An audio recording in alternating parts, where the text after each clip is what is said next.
So தும்மல் வரும் பொழுது, சளி வரும் பொழுது, இதெல்லாம் வரும் பொழுது இப்படி பண்ணக்கூடாது. சில தூசுக்கள் தும்மல் வழியாக வெளியேற்றும். மீண்டும் இந்த ஒரு கான்செப்ட் புரிஞ்சுக்குங்க. நீங்க நல்ல பொருளை பயன்படுத்திட்டா நல்ல வைத்தியெல்லாம் கிடையாது. அப்புறம் இன்னும் கெட்டியாகி அப்புறம் வீசிங் ஆரம்பிக்கும். அப்புறம் தான் சளி வந்து அவ்வளோதான் இப்படி மிரட்டும். உங்க வீட்டுக்கு முன்னால லாரி, குப்பை லாரி போகுது. குப்பை லாரியை திட்டுவீங்களா? இப்போ நான் ஒரு சிஸ்டம் சொன்னேன் பார்த்தீங்களா? இது ஒரு கான்செப்ட் பாருங்க. கான்செப்ட் புரிஞ்சா உங்க நோய் குணமாயிரும். வாழ்க வளமுடன். குருவே துணை. எல்லா புகழும் இறைவனுக்கே.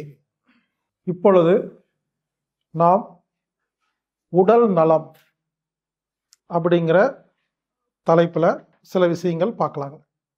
நமது உடலுக்கு ஏன் வியாதிகள் வருகிறது, அது வரும் பொழுது உடம்பு என்ன செய்கிறது, அப்பொழுது நாம் என்ன செய்ய வேண்டும் அப்படிங்கிறத இப்ப பார்க்க போறோம். தும்மல். எல்லாரும் சிந்திங்க. தும்மல் எப்போ வரும்?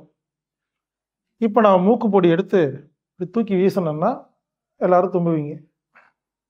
அம்மா காரமா சமைக்கும் பொழுது தும்மல் வரும். சூடா சாப்பிடும் பொழுது தும்மல் வரும்.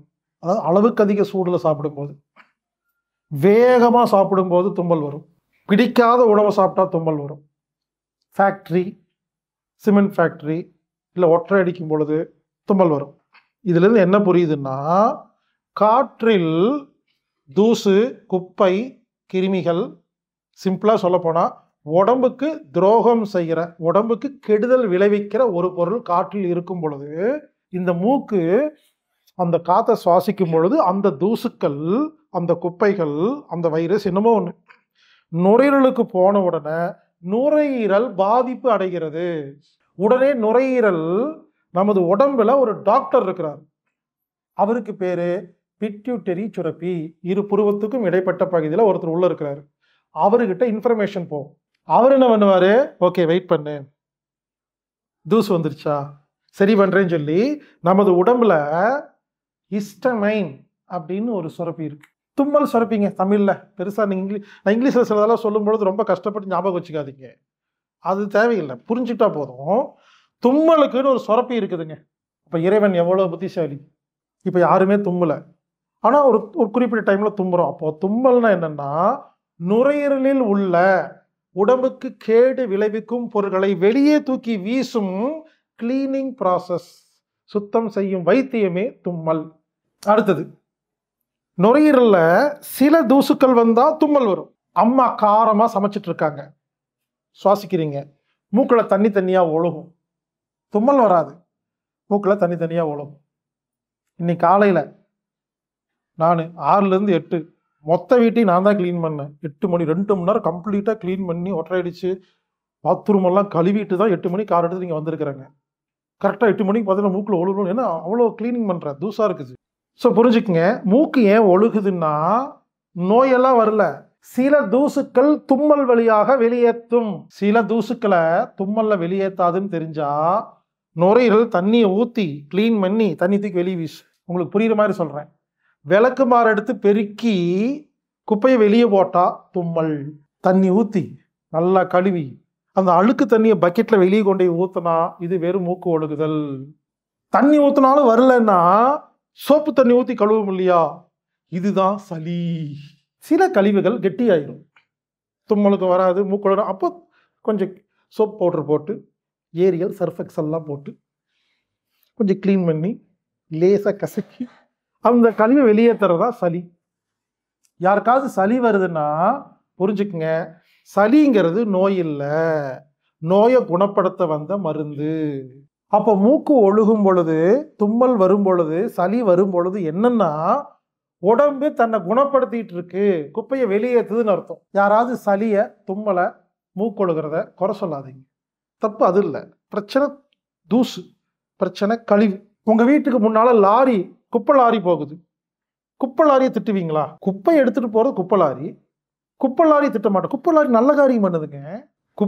அந்த குப்பை தான் கெட்டது, குப்பை எடுத்துட்டு போற குப்பை லாரி நல்லது. அப்ப சளிங்கிறது குப்பை லாரி, தும்மல்ங்கிறது குப்பை லாரி. சிம்பிள்ங்க.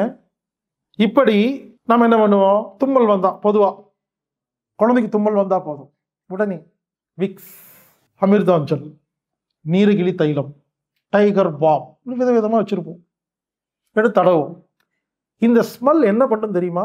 இந்த விக்ஸு, அமிர்தாஞ்சல், இந்த இந்த நீலகிரி தைலத்துடைய வாசம் போய் என்ன பண்ணுன்னா தும்மல் சுரப்பி, ஏய் அவனை தும்முனா உனக்கு கொன்றுரு அப்படி. சளி, ஏய் சளி வந்து அவ்வளோதான் அப்படி மிரட்டும். மூக்கொழுகிறத ஸ்டாப் பண்ணிடும். உடனே நம்ம என்ன பண்ணுவோம்? தும்மல் வந்துச்சுங்க, எடுத்து தர வேணும், நல்லா இருக்கு, நீங்களும் தடவிக்கிங்க அப்படி கொடுப்போம். ஸோ தும்மல் வரும் பொழுது, சளி வரும் பொழுது, இதெல்லாம் வரும் பொழுது இப்படி பண்ணக்கூடாது. நான் ஒன்றும் விக்ஸ் எல்லாம் தடவ மாட்டேங்க, நான் மின்சார தைலம் நானே தயாரித்து தடவுனா அதுவும் தப்பு தான். இயற்கையாக செயற்கையான முக்கியம் இல்லை, இந்த கான்செப்ட் தான் முக்கியம், புரிஞ்சுக்கோங்க. பல பேர் என்ன நினைக்கிறீங்கன்னா, நான் நல்ல பொருளை பயன்படுத்தினா, அப்படி இல்லை. நல்ல பொருளை நல்ல கான்செப்டுக்கு பயன்படுத்தினாதான் நல்லது. மீண்டும் இந்த ஒரு கான்செப்ட் புரிஞ்சுக்கோங்க. நீங்கள் நல்ல பொருளை பயன்படுத்திட்டா நல்ல வைத்தியெல்லாம் கிடையாது. இந்த கான்செப்டில் பயன்படுத்தலாமா? இப்படி நல்லா வரும் பொழுது ரொம்ப அடைச்சிருச்சுன்னு வச்சுக்கோங்களேன், தும்மல், மூக்கு ஒழுகிறது, சளி, மூணுக்கு வெளியே வரல என்னதான் இருமல் வரும். இருமல்னா என்ன? என்னால் அது வெளியே அனுப்ப முடியல, இன்னமும் டிஸ்டர்பன்ஸ் இருக்குது, ப்ளீஸ் கொஞ்சம் ஹெல்ப் பண்ணி நம்மளை ஹெல்ப் கேட்குது, சைரன். அதுக்கு என்ன பண்ணுவோம்? இரும்புறியான்னு அதுக்கு ஒரு இருமல் சிறப்பாங்கி ஊற்றி அதை ஆஃப் பண்ணிடும். அப்புறம் இன்னும் கெட்டியாகி அப்புறம் வீசிங்க ஆரம்பிக்கும். அப்புறம் தான் படிக்கட்டு ஏறினாங்க, 2 படிக்கட்டுங்க, மூச்சு வாங்குது. ஆஸ்மாவா? அதுக்கு ஒரு கெமிக்கல். அப்புறம் அது வீசிங் ஆஸ்மாவாக மாறும், ஆஸ்மா நிமோனியாவாக மாறும், நிமோனியா டிபியாக மாறும், டிபிக்கு மருந்து சாப்பிட்டா கேன்சர் வந்துடும். அப்புறம் நுரையீரல் புற்றுநோய். இதுக்கு அடிப்படை காரணம் தும்மலை ஒழுங்காக டீல் பண்ண தெரில. புரிஞ்சுக்குங்க. இப்போது நான் ஒரு சிஸ்டம் சொன்னேன் பார்த்தீங்களா, இது ஒரு கான்செப்ட். பாருங்கள், கான்செப்ட் புரிஞ்சா உங்கள் நோய் குணமாயிரும். நான் 5 நாள் ஃபுல்லாக உட்காந்து பேசி நோய்க்கு வைத்தியமெல்லாம் சொல்ல மாட்டேன். நீங்கள் ஒன்றுமே செய்யாமல் இருங்க குணமாயிருன்னு புரிய வைக்கிறதுக்கு 5 நாள். உடம்பு ஒழுங்காக தான் இருக்குது, உடம்புக்கு அறிவு இருக்கு. நமக்கும் இல்லை, வைத்தியத்துக்கும் இல்லை, உடம்புக்கு தான் அறிவு இருக்கு. சிந்திங்க. சப்பாத்தி நைட் சாப்பிட்றோம், நாளைக்கு அடுத்த நாள் காலைல மலமாக வந்துடுது. ஏதாவது நம்ம இன்ஸ்ட்ரக்ஷன் கொடுத்தோமா?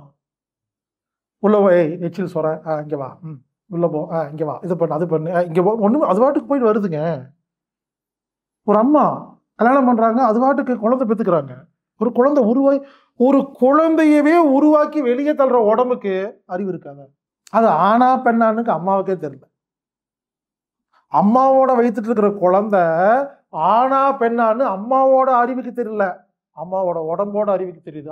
நமது அறிவு வேற, உடலின் அறிவு வேற. 500 கிலோமீட்டர் ஓட்டிட்டு போவாங்க, டயர்டாக மாட்டாங்க. மெடிக்கல் ஷாப் போனீங்கன்னா ஒரு சிரப் தருவாங்க.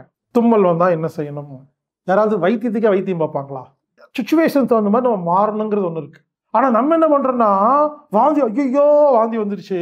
புரிஞ்சுக்கங்க, இது வரைக்கும் நமக்கு இந்த உடம்புக்கு அறிவு இல்லைங்கிற மாதிரியே ட்ரீட் பண்ணிட்டேங்க.